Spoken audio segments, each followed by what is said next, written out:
was a little kid. I remember lying in a hammock with a friend of mine.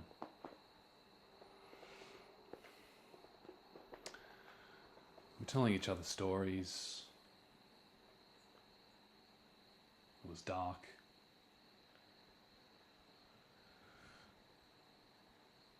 We started to feel scared.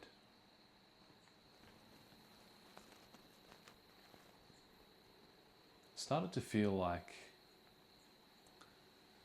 there was a presence.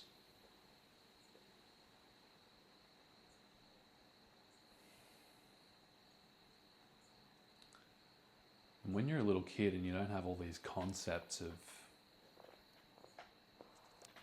angels and demons and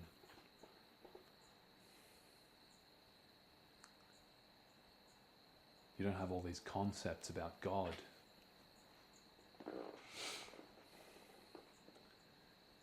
you're much more connected to this presence.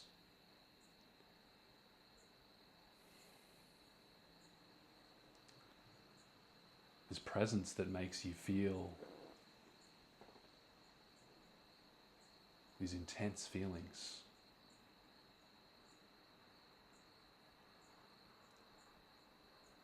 Somewhere in the grey area between fear and excitement.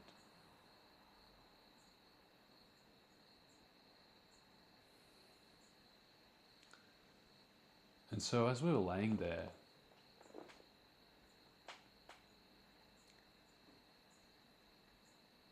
it's like we both had this knowing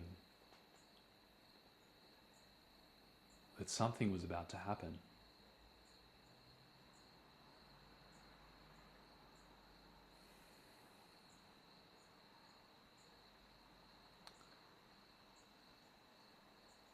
And we counted to 3. Somehow we both knew that on 3, something was going to happen.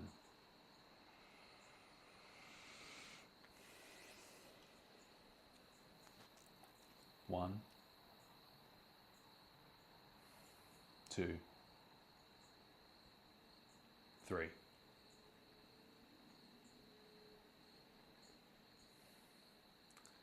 At that moment, the hammock snapped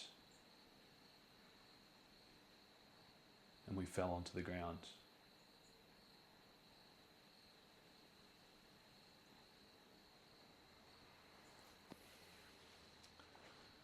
Another time, when I was a kid, I was only 4 years old when this happened.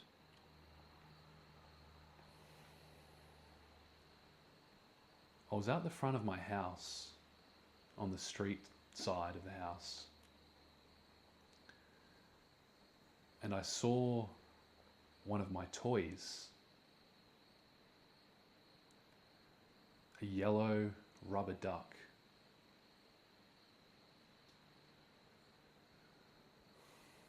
Somehow it had appeared on the other side of the road. It was on the neighbour's front lawn. To this day, I don't know how it got there.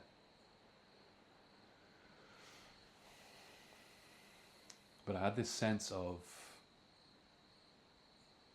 knowing that I had to go and get it. Now we all know when we're a little kid, we're not meant to cross the road without mum or dad. But I did. Crossed over that road. Got my duck. And I turned around to come back. Now, in my pre-rational kid brain, I saw a car coming.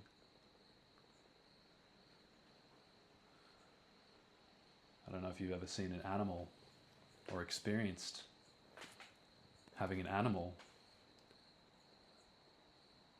jump out in front of your car at the last second. But for some reason, that's exactly what I did.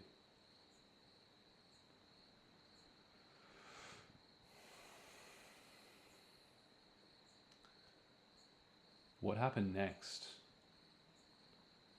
was that I remember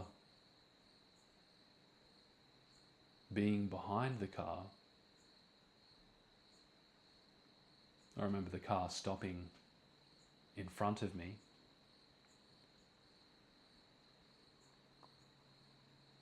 As in, the car had gone through the spot that I was running across the road, and I was now behind the car.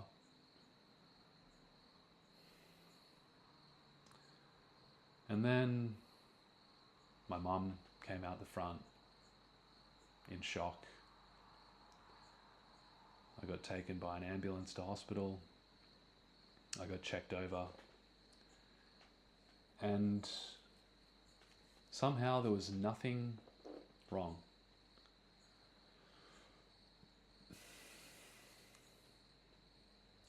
I don't even think I had a scratch. Now, from the story that the driver told, I had gone straight over his windshield, over the car, and landed behind the car.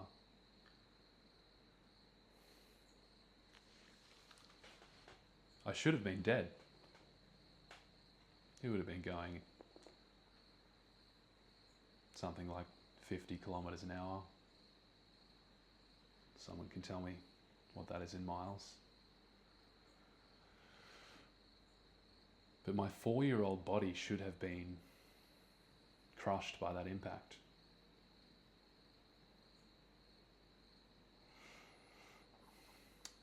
My mum later told me that she believed I'd been lifted up by angels.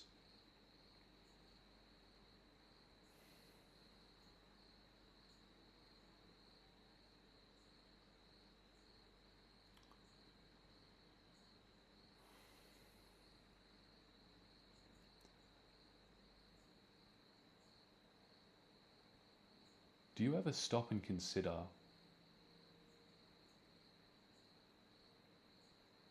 just how unlikely it is that you're even here?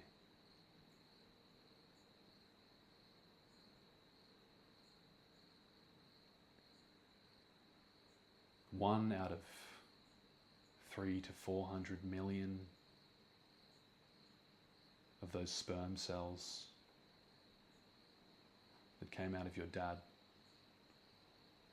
on that one occasion.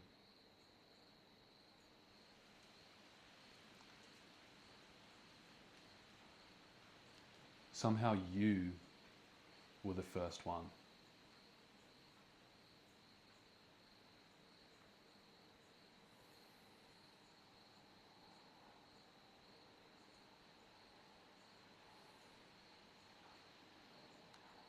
Somehow you survived and won.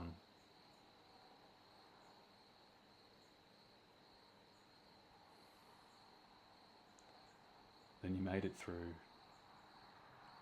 gestation for 9 months in the womb.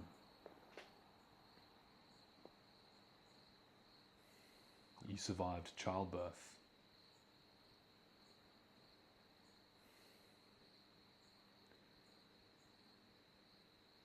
And somehow you overcame all the odds and made it to the point, through heartbreaks, through bouts of mental illness, through periodic financial disasters, through job losses, through illness, through pandemics. Somehow you found your way to this exact moment.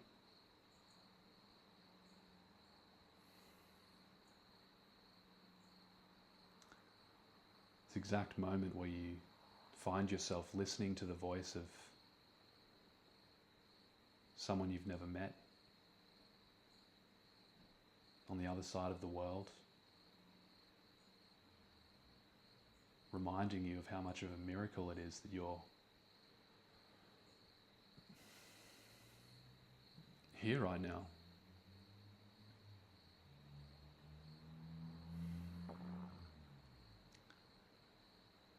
What's happening to you every day that you continue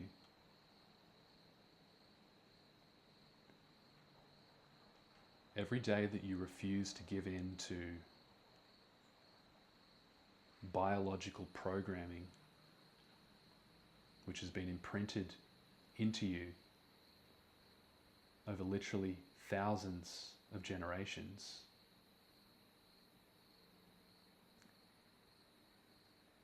Somehow you're finding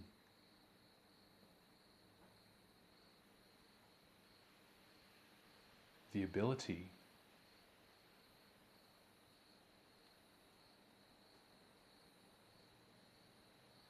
to break the program.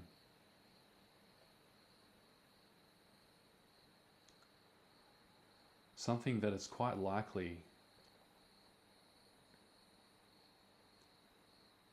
none of your ancestors were able to do.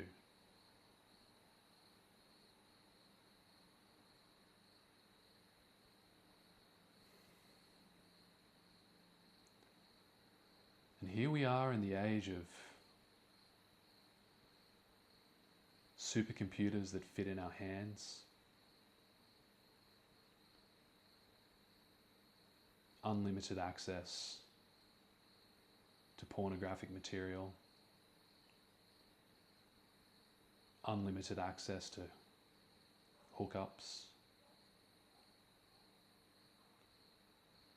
But somehow you're here looking for something different.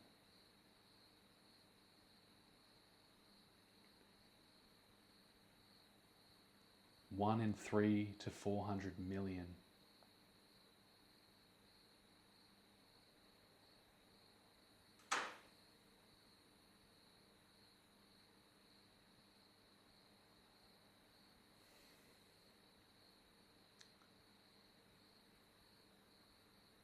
We are channeling God.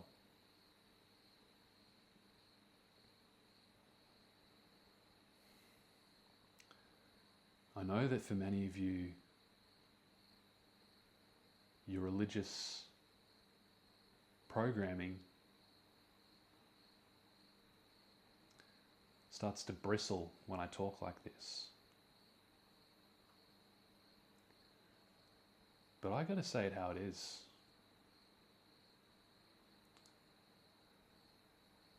I remember doing these Bible studies when I was in my early 20s, diving deep into the Word, dissecting the Greek and the Hebrew. Go to these meetings, be a group of 10 of us just sitting around a table, just poring over these words. And back then, before I had any New Age ideas or any concepts of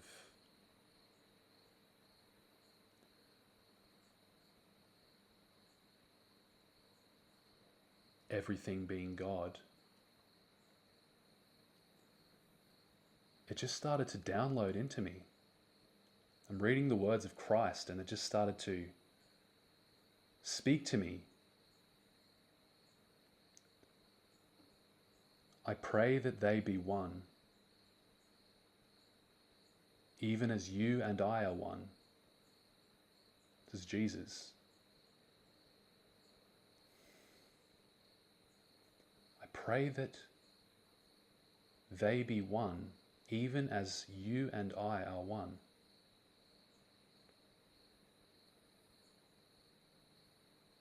greater things than me shall you do. Have I not said, you are gods, sons of the Most High?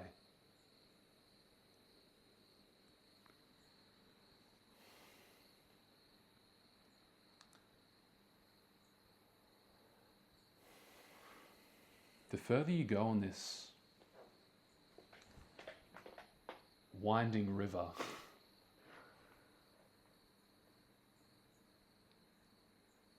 of ascension, rather than simply retention, the more the scales fall off your eyes.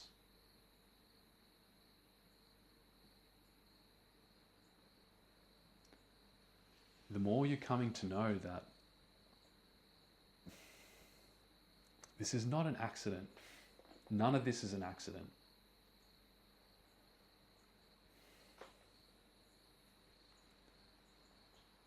How can it be? How can this be chance?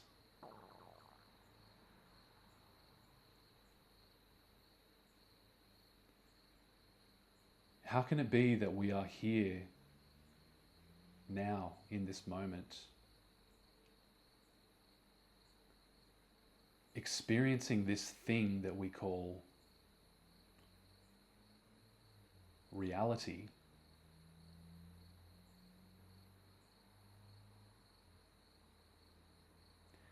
How can that be an accident?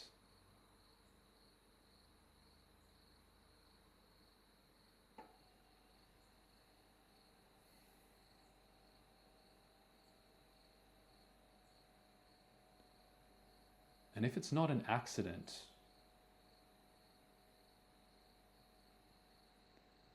if it's not random,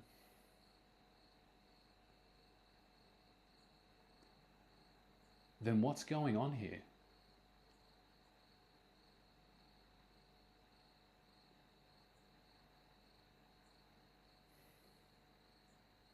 Who's in charge here?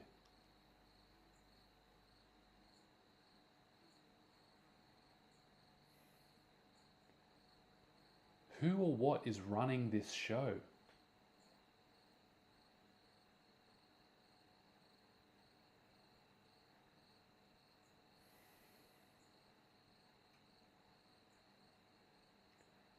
Who or what is keeping you alive?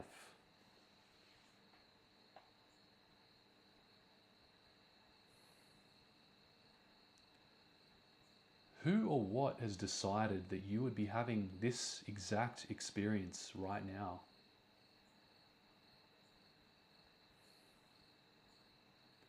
Hearing these words.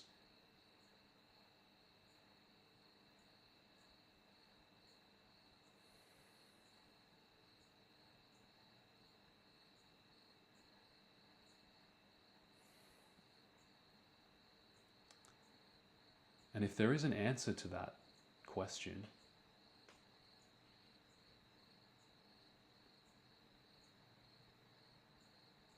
then what is it that this who or what actually wants?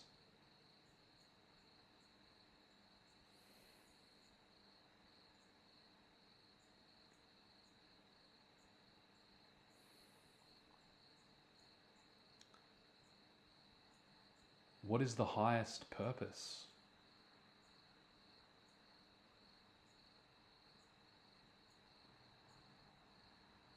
Is it for you to become as powerful as possible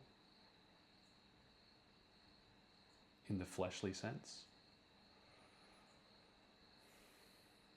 For you to become as alpha, as jacked, as rich, as sexually successful as possible?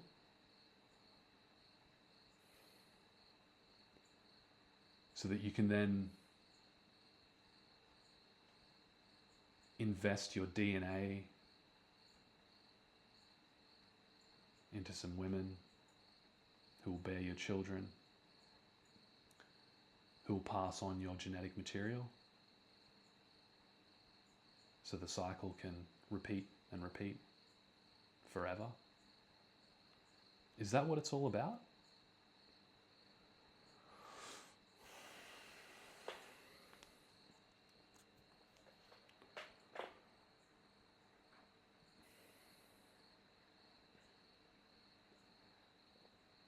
And if that's not it, then what is it?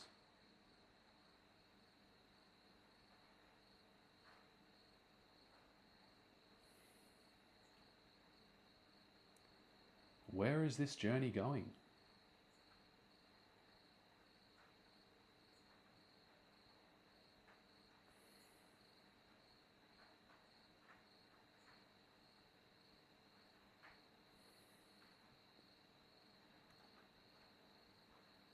If you look at all of the accounts of what people are experiencing on retention, if you look at the long-term accounts people have been doing for years, the ones who are also practicing spiritual practices like meditation, yoga, prayer, studying the scriptures, going deeper and deeper into God, into the divine. And I'm not talking about into the religious God. I'm talking about God, the indescribable, that which can only be hinted at through mysticism, such as that of the Sufis,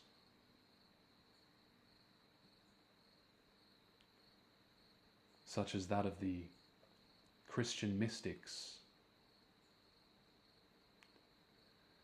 These are the ones with such a heart for God that they lose all of their religion in the pursuit of their lover.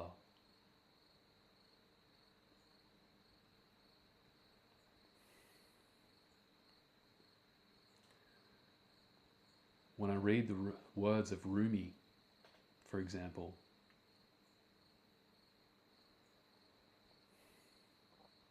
a Muslim mystic,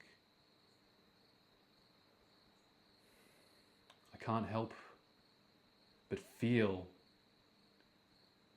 his connection to God, as though he's describing his lover.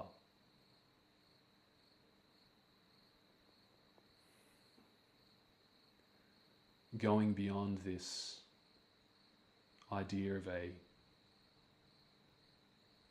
man in the sky, God.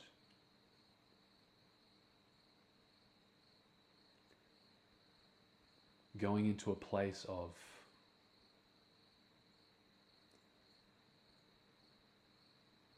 transcendent, ineffable love.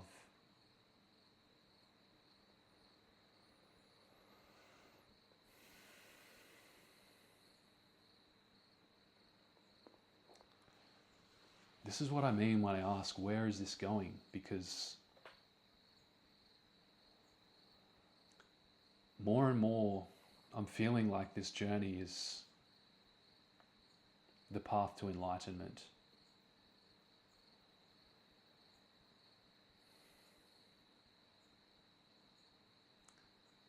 A state where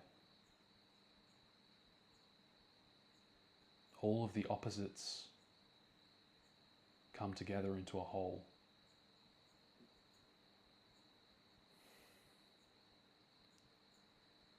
All of the questions dissolve into their source.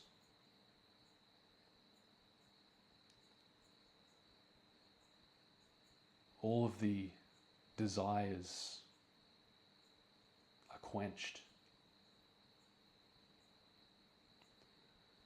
from the smallest to the greatest.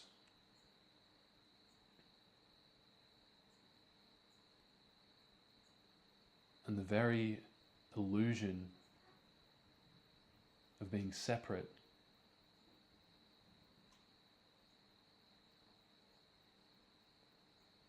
vanishes forever.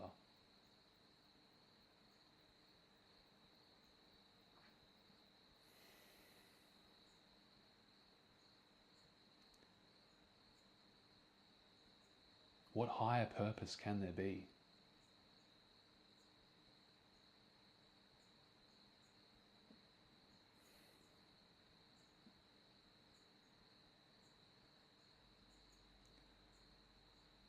Than realizing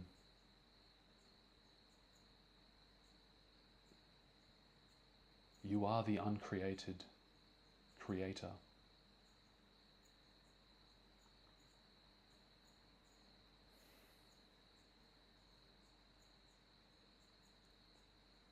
You are that which has always been and always will be.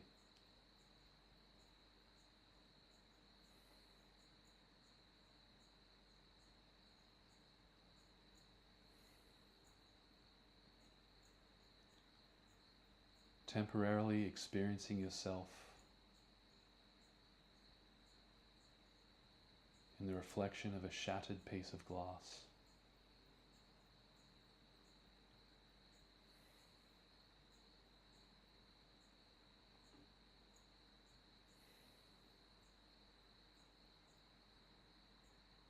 You're not this body that you think you are.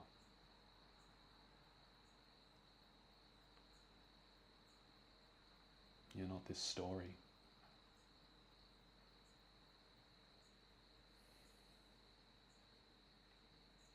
And slowly,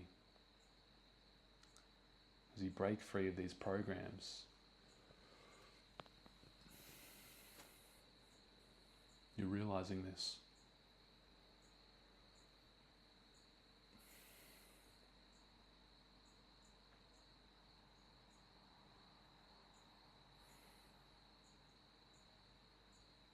This is everything you're looking for.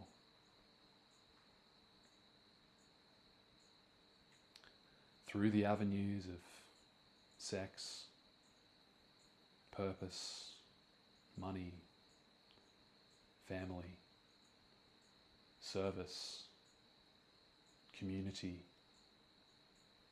growth, security, home, travel, self-knowledge, poetry, music, art, dance. It's all leading back to this.